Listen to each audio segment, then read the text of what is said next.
పరుగులెత్తొద్దు. నేనేం చేయాలా, ఏం సంపాదించుకోవాలా? మాకు సేవకుడిగా ఉండి నన్ను కొంతవరకు పెంచిన జాలూద్రి గారు అనే సేవకుడు ఉన్నారు. ఆయన ఒకసారి బోధ చేస్తే అన్నాడు, అబ్బాయి వినండి అన్నాడు. ఏంటి అని అందరు కూర్చుని నర్సు వస్తున్నారు మెసేజ్లోనే. ఒక రాజుగారు ప్రకటన చేశారట, అబ్బాయి ఎవరైనా సరే ఉదయాన్నే 6 గంటలకు బయలుదేరి సాయంకాలం 6 గంటల వరకు తిరిగి ఎంత దూరం తిరిగి వస్తారో వాళ్ళకి అంత స్థలం ఇస్తానయా అంట. ఎంత?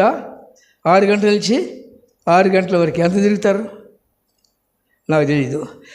అయితే ఒకడు మాత్రం తిరిగి సాయంకాలం 6 గంటలకు వచ్చా అంట. మెల్లిగి తిరుగుతాడు ఎవడన్నా? సంపాదించుకోండి మెల్లిగా పోతాడా? ఆశ ఎక్కువ చూడడం తిరిగితే ఎక్కువ వస్తుంది. కనుక ఎక్కువ తిరగాలంటే పరిగెయ్యాలా, పరిగెత్తి దాని చుట్టూ తిరగాలి. పరిగెత్తి వచ్చేటప్పటికి ఏమొచ్చింది? శ్వాస అలుపు వచ్చింది. అక్కడికి వచ్చాడు, ఇంత అనుభవి ముందుకు పడ్డాడు. ఏమయ్యాడు? మరణము నుండి లేపుట, మరణింపజేయుట దేవుని చేతిలో ఉన్నది. గాయపరచుట, గాయములు మాన్పుట దేవుని చేతిలో ఉన్నది. సహోదరుడా, జ్ఞాపకం చేసుకో, నీ జీవితాన్ని దేవునికి అప్పగించు. దేవునికి అసాధ్యమైనది ఏదీ లేదు. నాకు మాంసం కావాలి, ఇచ్చాడా? మాంసం ఇచ్చాడు. ఆహారం ఆకలి అవుతుంది, దేవదూతలు తినే మన్నాన్ని ఇచ్చాడు. ఆయన నీళ్ళు కావాలి, బండను పగలగొచ్చినాడు. నిలిచ జీవజలముల ఓటైన క్రీస్తుని బండలోంచి నిన్ను జీవంపొచ్చే శక్తిమంతుడైన ఆయన యొక్క శక్తి నీకు అర్థమైతే నువ్వు దేని విషయంలో విచారించడానికి వీల్లేదు. నేను నా దేవుని కొరకు బ్రతుకుతాను, నేను ఆయన పని చేస్తాను. ప్రేసులరా పిలిచారు, నేను ఉద్యోగం అంతకుముందు ప్రయాసపడుతున్నాను, ఉద్యోగం చేయాలని లేదు, వ్యాపారం కూడా చేయలేదు. ఆయన పిలిచాడు కనుక నాకు పోషించగలడు. బయలుదేరిన సేవకులు చెబుతున్నారు, సంతుష్టి సహితమైన దైవభక్తి గొప్ప లాభసాధకం. ఉన్నదాంతో తింటూ సంతోషించు. ఓ పక్కన దేవుని మాట ఏంటి? శ్రేష్టమైన గోధుమలతో నేను పోషిస్తాను. ప్రేసోదరా, నా మాటలు నమ్ముతావా? దేవుని మాటలు నన్ను నమ్మాను, అందువల్ల ప్రేసోదరా దేవుడు ನನಗೆ ఏం తక్కువ చేయలేదు. తర్వాత సేవలోకి వచ్చి అనుకుంటాను. సేవ ఈ ఏరియాకి రాలేదు. సహాయకుడిగా ఉంటూ కూడా మళ్ళా ఎవరో చెప్తే వ్యాపారం చేయాలి, మళ్ళీ వచ్చింది. ఏముంది లోపల? ఏముంది? చెడుగుంది, పోదు అనుకుంటే పోయిద్దని. ఎందుకు మనుషులు తలకిందులు అవుతారో తెలుస్తున్నా? ఆ యొక్క నైజం, ఆ పాపపు ఏరు లోపల ఉన్నాయి. కనుక మరలా వెళ్ళాలని ప్రకాశం గారికి చెప్పలేదు, అక్కడ ఎవరికి చెప్పలేదు. మొత్తం మూట కట్టుకున్న సంచి సహాయం చేసుకుని వెళ్తున్నాను, వ్యాపారం చేయాలి. అయితే ఒక సహోదరుడు తెలిసి అయ్యగారు చెప్పాడు. అయ్యగారు వచ్చాడు. ఆయనకేం పని అండి? ఈ చెడిపోతాడేమో, పాడైపోతాడేమో, దిక్కులను అడుగుతాడేమో అని ప్రేమతో నా ఎదుకు పనికెత్తుకుంటూ వచ్చాడు. ఆయన వచ్చి ఒక మీటింగ్ తీసుకెళ్ళి, ఆ మీటింగ్స్ వచ్చేటప్పుడు నా దారి వేరు, ఆయన దారి వేరు, కానీ ఈ దారిని వెళ్ళి ఇటుకుంటూ వెళ్తుకున్నామని తీసుకొచ్చి ఒక ఊరిలో దిగాడు. అక్కడ ఆయన బస్సు మారాలి, నేను బస్సు మారాలి.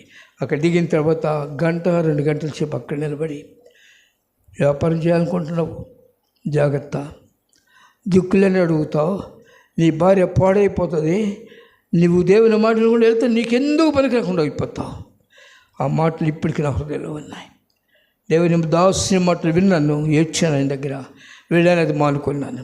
నేను చెప్పాలంటే నేను వెళ్ళి చేయాల్సినది మా ఊరి ప్రక్కన కోవలో ఉంది, అక్కడి నుంచి వెళ్ళారు వాళ్ళు, క్రిస్టియన్స్ వెళ్ళారు.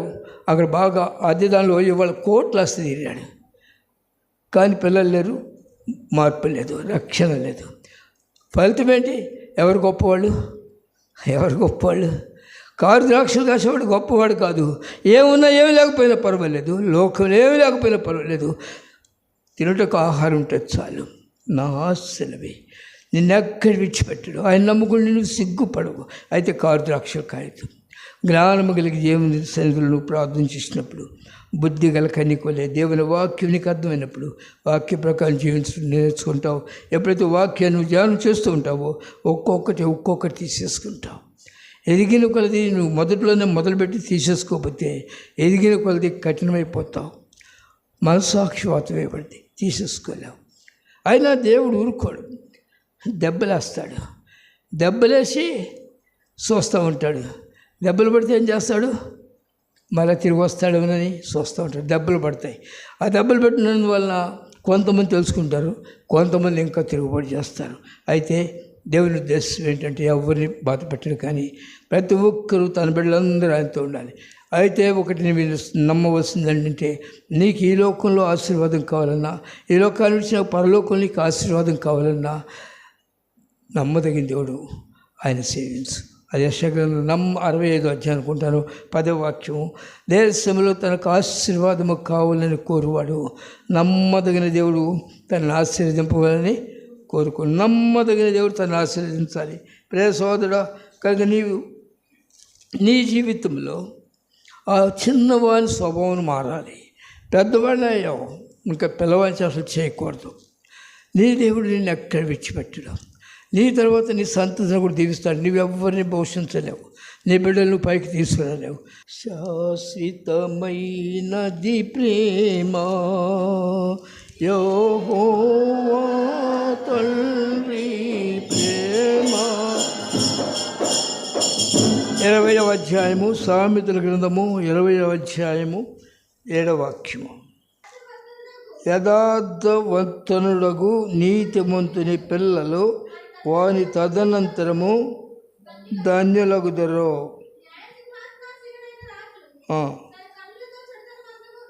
అది ఏం చూస్తున్నాడు? న్యాయ సింహాసనం మీద కూర్చున్న రాజు, ఆయనే దేవుడు, ఆయనే రాజులకు రాజు, ప్రభువులకు ప్రభు, శక్తిమంతుడు. ఆయన చూస్తున్నాడు, ఆయన కన్నులతో చూస్తున్నాడు. ఏం చూస్తున్నాడంట? కన్నులతో చెడుతనమంతా చెదరగొట్టాడు. నీ చెడుతనమంతా తీసేస్తాడు. ఎప్పుడు? నువ్వు ఆయన దగ్గరికి వచ్చి, అయ్యా నేను ఇక్కడ కారు కాశాను. బుద్ధి లేనివాడు ఒప్పుకోడు, కానీ జ్ఞానం కలిగినవాడు ఒప్పుకుంటాడు. బుద్ధి కలిగిన కన్యలు తన జీవితాన్ని ఒప్పుకుంటే ఎందుకు తెలుస్తున్నా? ఆయన అలాంటి వారిని బట్టి సంతోషపడతాడు. ఎవరిని బట్టి? బుద్ధిమంతులైన బుద్ధి కలిగిన కన్యకలను బట్టి సంతోషపడతాడు. అది మీరు సామెతల గ్రంథంలో వ్రాయబడి ఉన్నది. ప్రియ సోదరా, నా కుమారుడా, నీ హృదయములకు జ్ఞానము లభించేలా నా హృదయం కూడా సంతోషించడం. నీవెప్పుడైతే జ్ఞానవంతుడు అవుతావు, లోక జ్ఞానం కాదు. ఏమండి? రెండోది, నీతి అనేది రక్తంలోంచి రాదు, గుర్తుపెట్టుకోండి. ఒకవేళ వస్తుంది అనుకుంటున్నారేమో. మా అమ్మగారు బాగా ప్రార్థన చేసేది, మంచి నీతిగా ఉండేది, జాగ్రత్తగా ఉండేది. దేవుడు ఆమెతో మాట్లాడేవాడు, ఆమె ఏదో అడిగితే అది ఇస్తూ ఉండేవాడు. అంత మాత్రం నాకు రాదు. నా కొరకు ప్రార్థన చేస్తారు, అంతవరకు నా నీతి నాకు రాదు. కొంతమంది కూడా మా తల్లిదండ్రులు నీతిమంతులైన మేము కూడా పరలోకి వెళ్తాం, ఎక్కడ లేదు. ప్రేసల దేవుని గ్రంథంలో క్లియర్గా వ్రాయబడినది. నోహు, యోబు, డానియల్ వారి నీతిమంతులైతే వారిని వారు రక్షించుకుంటాం, కానీ వారి పిల్లలను కూడా రక్షించలేరని దేవుని వాక్యం రాయబడింది. కనుక మన తల్లిదండ్రులు నీతిమంతులైతే మనం పరలోకం పోము, లేకపోతే మన తల్లిదండ్రులు పాపులైతే మనం నరకంలోకి వెళ్ళము. మన భూమిని మనం దున్నుకుంటూ దేవుని వాక్య ప్రకారం జీవిస్తూ పెద్దవారమైన మనము చిన్న చేష్టలు మానివేయాలి. అంటే నిన్ను నీవు దేవునికి అప్పగించుకోవాలి.